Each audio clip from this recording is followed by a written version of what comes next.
کیا آپ کو معلوم ہے کہ وہ کون سے نبی ہیں جنہوں نے 70,000 مردوں کو زندہ کیا؟ اور کیا آپ کو یہ معلوم ہے کہ حضرت ابراہیم علیہ السلام کہاں پیدا ہوئے؟ اور کیا آپ کو یہ بھی معلوم ہے کہ نمرود کا محل اب کہاں ہے اور کس حالت میں ہے؟ تو ہم یہ سب باتیں آپ کو اس ویڈیو میں بتائیں گے، لیکن یہ دیکھنے سے پہلے آپ اس کو سبسکرائب کیجئے اور شیئر کیجئے۔ بسم اللہ الرحمن الرحیم۔ السلام علیکم زائرین۔ عراق میں خصوصاً نجف و کربلا، سامرا، کاظمین زیارات کو جاتے ہیں، مگر عراق میں اور بہت سی زیارات ہیں جن کے بارے میں زائرین عموماً ناواقف ہوتے ہیں یا نہیں جا پاتے۔ آج میں آپ کو انہی چند مقامات پر لے چلوں گی۔ عراق کو انبیاء کی سرزمین کہا جاتا ہے۔ روایت ہے کہ یہاں 35,000 یا 45,000 انبیاء مدفن ہیں۔ چلیے اب باب النینوا کو چلتے ہیں۔ یہ ایک قدیم مقام ہے۔ شہر بابل کا ذکر سورہ بقرہ کی آیت نمبر 102 میں آیا ہے، جس میں 2 فرشتوں ہاروت اور ماروت کا ذکر ہے۔ آج میں آپ کو حضرت ذوالکفل کے روضے پر لیے چلتی ہوں۔ حضرت ذوالکفل کو حضرت حزقیل بھی کہا جاتا ہے۔ قرآن پاک میں ان کا ذکر 2 مرتبہ آیا ہے۔ سورہ الانبیاء کی آیات 85-86 میں ارشاد باری تعالیٰ ہے، اور اسماعیل، ادریس اور ذوالکفل سب صبر کرنے والوں میں سے تھے، اور ہم نے ان کو اپنی رحمت میں داخل کر لیا تھا، یقیناً وہ سب نیکوکاروں میں سے تھے۔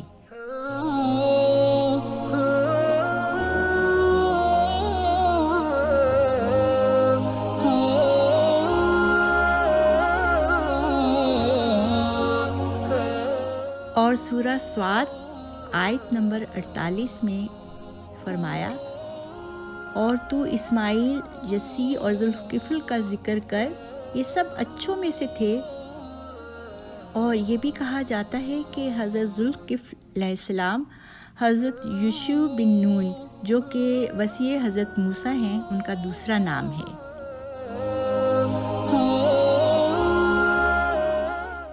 1938 تک یہ مقام یہودیوں کے پاس رہا، مگر ان کے یہاں سے چلے جانے کے بعد عراقی گورنمنٹ نے اس کا انتظام سنبھال لیا۔ حضرت ذوالکفل 75 سال تک زندہ رہے۔ شہر بابل میں 569 قبل مسیح میں ان کی وفات ہوئی۔ کہا جاتا ہے کہ حضرت حزقیل نے ایک قوم کو دیکھا جو عذاب الہی کی وجہ سے مر گئی تھی۔ آپ نے ان کے لیے اللہ سے دعا کی، اور وہ قوم اللہ کے اذن سے دوبارہ زندہ ہو گئی۔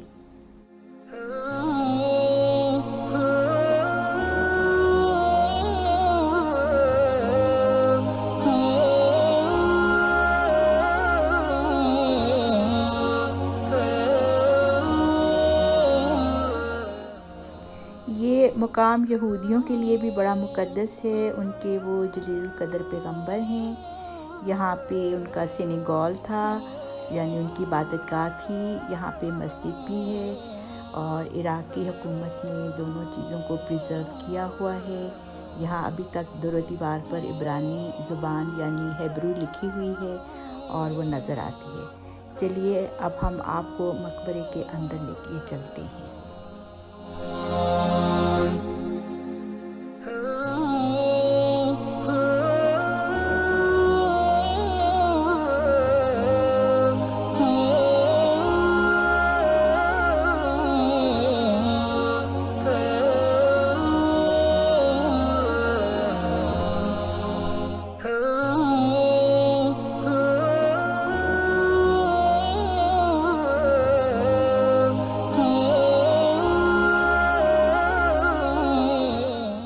نبی علیہ السلام کی قبر پر پڑی چادر پہ قرآنی آیات درج ہیں۔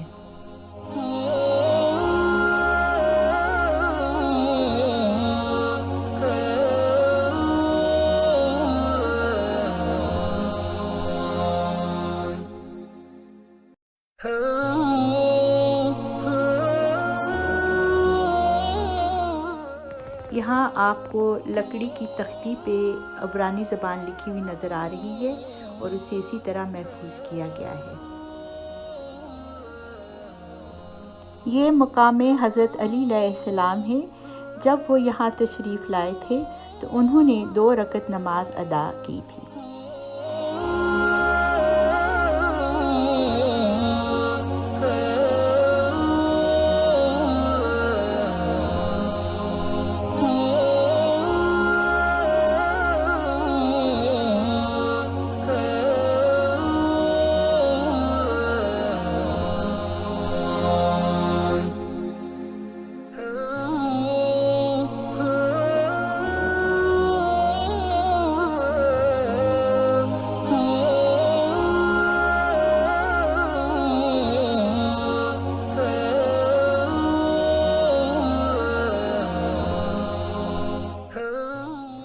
یہ مقام حضرت خضر علیہ السلام ہے۔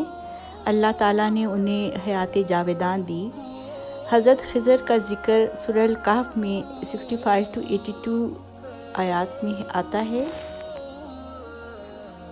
اس میں حضرت خضر علیہ السلام کی حضرت موسیٰ علیہ السلام سے ملاقات اور چند واقعات کا ذکر ہے۔ کہا جاتا ہے کہ حضرت خضر علیہ السلام یہاں بھی تشریف فرما ہوتے ہیں۔ یہاں حضرت حزقیل علیہ السلام کے اوصیاء کی قبریں ہیں اور ان کے نام بھی درج ہیں۔ یہاں بہت خوشبو ہے اور روحانیت ہے اور بہت ہی سکون محسوس ہو رہا ہے۔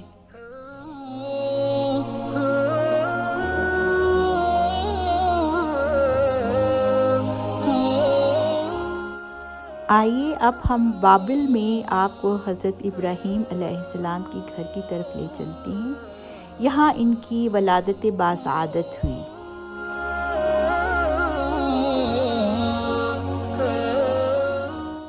ان جلیل قدر پیغمبر کو خلیل اللہ بھی کہا جاتا ہے اور ہمارے رسول اللہ صلی اللہ علیہ وسلم کا شجرہ طیبہ ان سے جا ملتا ہے۔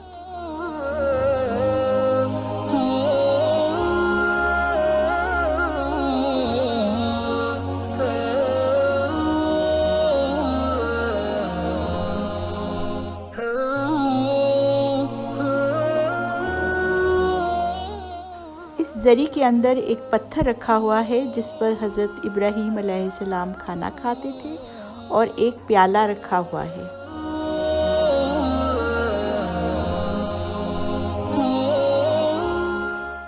یہ جگہ بیسمنٹ میں ہے اور اوپر ایک مسجد بنائی گئی ہے۔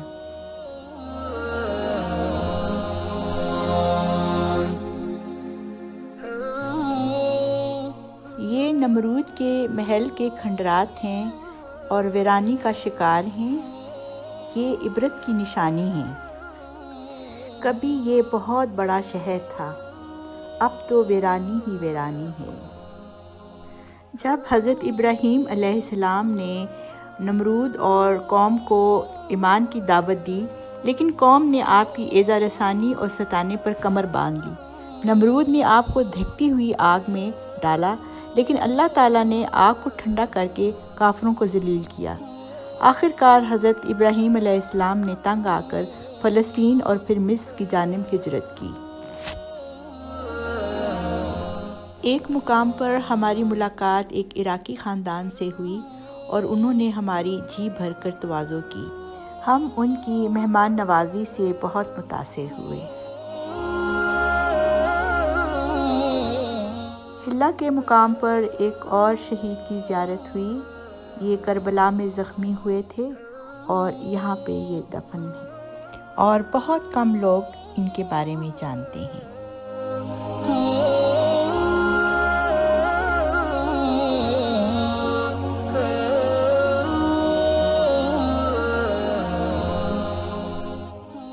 میری یہ ویڈیو اب اختتام پذیر ہے۔ اپنی دعاؤں میں مجھے یاد رکھیے گا۔ انشاءاللہ اگلی ویڈیو میں ملاقات ہوگی۔ اللہ حافظ۔